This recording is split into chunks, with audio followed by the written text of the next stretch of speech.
ప్రభుత్వం ministry of social justice ఆధ్వర్యంలో parliament సభ్యులు కేంద్ర ప్రభుత్వాన్ని అభ్యర్థిస్తే మినిస్ట్రీ ఆఫ్ సోషల్ జస్టిస్ కింద ఒక స్కీమ్ ఏర్పాటు చేస్తోందని పార్లమెంటు సభ్యుడు కొండా విశ్వేశ్వర్ రెడ్డి తెలిపారు.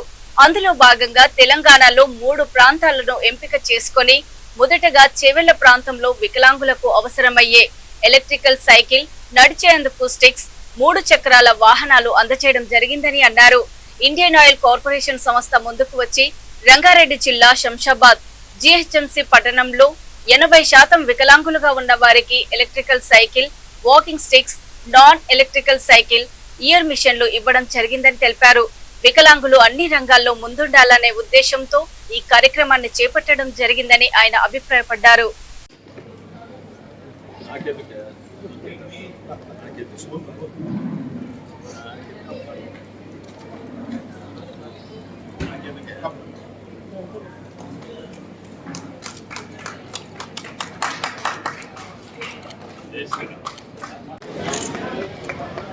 కనీసం సైకిల్ అన్న కనిపి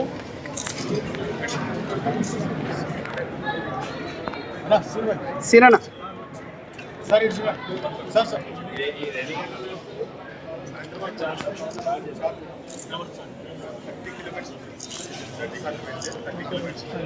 సైకిల్ కనిపిస్తుంది.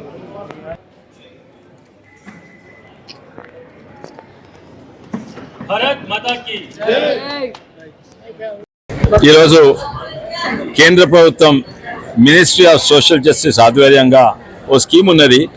ఎంపీలు మినిస్ట్రీ ఆఫ్ సోషల్ జస్టిస్ రాస్తే ఇక్కడ వికలాంగులు ఎవరైతే ఉన్నారో వాళ్ళ కాన్స్టిట్యున్సీలా వాళ్లకు ministry of social justice coordinate ALIMCO ఇంకా దాతలు ముంగట్టుకు వస్తారు.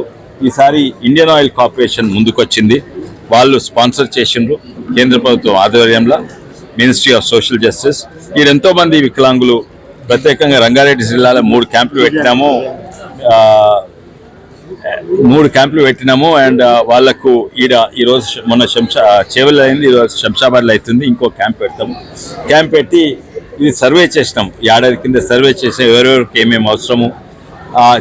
దాని ప్రకారంగా ఈరోజు ఎంతోమందికి వాళ్ళకి అవసరం ఉన్న యంత్రాలు ఇక్కడనైతే ఇప్పుడు వీళ్లకు 80% కంటే ఎక్కువ కాలు పోయిన వాళ్ళకు ఎలక్ట్రిక్ మోటరైజ్డ్ వెహికల్స్ ఇవ్వడం జరిగింది. అట్లనే walking sticks, non motorised vehicles, hearing AIDS ఇవన్నీ కూడా ఇవ్వడం జరుగుతుంది. ముఖ్యంగా ఏంటంటే ప్రధానమంత్రి మోడీ గారికి కేవలం వికలాంగులకి ఇంట్లో ఓ రూమ్ నుంచి ఓ రూమ్ పోతుంది కాదు, బయట కూడా తిరుగుడే కాక వాళ్ళు ఉద్యోగం చేసుకోవాలి, బిజినెస్ చేసుకొని వాళ్ళు ఇంకా ఏమనాలి సొంత కాళ్ళ మీద నిలబడాలి. అంటే నిజంగానే వాళ్ళ వికలాంగులున్నా కూడా ఆర్థికంగా వాళ్ళు సొంత కాళ్ళ మీద నిలబడితే అప్పుడు మోడీ గారికి తృప్తి ఉంటుందని వారి ఆశ. అది మా ఆశనే. అండ్ ఇది రాజకీయాలకు అతీతంగా ఏ ఎంపీ రాసినా కూడా, అది కాంగ్రెస్ ఎంపీ ఉండొచ్చు, ఇంకేదైనా ఎంపీ ఉండొచ్చు, ఇంకా ఇక్కడ కాంగ్రెసే ఉన్నది, ఎంఐఎం ఎంపీ ఉండొచ్చు, వాళ్ళు రాసినా కూడా కేంద్ర ప్రభుత్వం కోఆర్డినేట్ చేసి ఇస్తారు. ఈరోజు కొన్ని ఫ్యాక్టరీలలో హీరో హోండా ఫ్యాక్టరీలలో హై క్వాలిటీ గేర్ బాక్స్లు వికలాంగులే అసెంబ్లీ చేస్తారు. ఇదే ఎంతో ఫ్యాక్టరీలు కంపెనీలు కూడా ముంగట రావాలి, వికలాంగులను కూడా ఎంప్లాయీస్గా తీసుకుంటే వాళ్ళకు మంచి టాలెంట్ ఉంటుంది, మంచిగా పనిచేస్తుంది. మళ్ళీసారి అందరికీ ధన్యవాదాలు. ఈరోజు సంఖ్యలు 204 మందికి వివిధ యంత్రాలు ఇచ్చిండ్రు. అండ్ ఇంట్లో అన్ని రకాల యంత్రాలు, హియరింగ్ ఎయిడ్స్ కాడి నుంచి ఇవన్నీ కూడా ఇచ్చిండ్రు.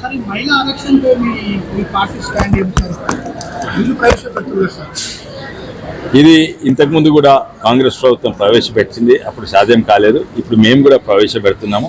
అందరి మద్దతుతోటి అది బిల్లు అమలు అవుతుంది. ఎందుకంటే దానికి 30 మెజారిటీ కావాలి.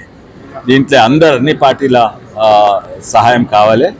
మోడీ గారు ఇది ప్రవేశపెట్టమని అంటున్నారు, తప్పనిసరిగా అవుతుందని నా నమ్మకం. కొన్ని చిన్న తప్పులు అవుతాయి, కానీ రెండోసారి అయితే కావద్దు. ఓసారి ఇది ముఖ్యంగా కేంద్ర ప్రభుత్వం ప్రోగ్రాము, అది ఎవరు మంచి చేసినా, రాష్ట్ర ప్రభుత్వం ఎన్నో మంచి కార్యక్రమాలు చేస్తే మెచ్చుకోవాలి, కేంద్ర ప్రభుత్వం ఎన్నో మంచి కార్యక్రమం చేస్తే మెచ్చుకోవాలి. అలా రాజకీయాలు చేస్తే కేంద్ర ప్రభుత్వం ఏం చేస్తుంది, చేసేదంతా కేంద్ర ప్రభుత్వమే. కానీ పాటలు పాడేది, లోగోలు పెట్టుకునేది ఇంకెవరిదో. అట్లా ఉండొద్దు. మేము కూడా ఎన్నో రాష్ట్ర ప్రభుత్వం కార్యక్రమం పాల్గొంటాము, పొగుడుతాం. అయితే ఎవరు మంచి పని చేస్తే చేయాలి. ఇంకా అది రాజకీయాలు ఇక్కడికి రావద్దు. మెల్లగా అవి కూడా ఇక్కడికి వస్తున్నాయి. అవి మొదట్లోనే కట్ చేయాలి.